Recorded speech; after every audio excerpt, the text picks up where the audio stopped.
Dear students, today we will discuss another module in database system, that is database management systems. So to understand the concept of database management system, we will discuss the database application layers. A typical database application involves multiple software layers, which we will group into two major layers. One is the application layer and the next is the database management layer. So let's have this pictorially. So user is available over here and user want to access this actual database. So you know that all of the data will be stored in the memory that has addresses. So user is not going to access this actual database directly. So this actual database is accessed by database management system. And one of the database management system is, for example, SQL Server. You might have worked with Access, which comes in Microsoft Toolkit.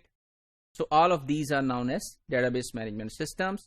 So they have access to actual database, and user is interacting with the application software for which he or she is building software, for example, web pages or some interface, and that interface is communicating with the database management system.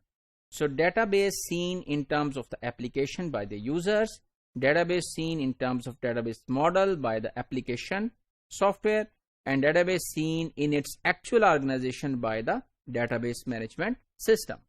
So why we need such a layered approach? So first of all, we need the abstraction. User should not be involved to think and to understand and to conceptualize that how actually the data is stored within the database. So that is the responsibility of database management system. And application software need not to worry whether data is stored at one place or multiple places by the database management systems over the network. So for example, that is a distributed database, something like this. So that is the concern of database management system. User is interacting with its application, and then you can control writes and role managements as we discussed using schema and sub-schema. So those schemas and sub-schemas can be made within the database management systems, and then data is independent. So for example, you have made an application that is going to access the data of student. So if your application is directly communicating with the RAM or with the actual storage of data, then if there is any change within the data, so there need to be change in your application. So we need to change some of the code, some of the variables in your application. So here the data is independently stored, that is monitored and controlled by database management system, and that is being communicated with the application layer, and user is communicating with that application layer. So let's summarize today's module. We have learned about database management systems.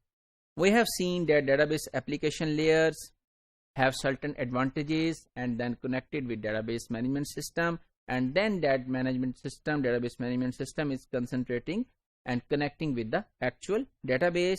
And we have seen the advantages of separating application software and database.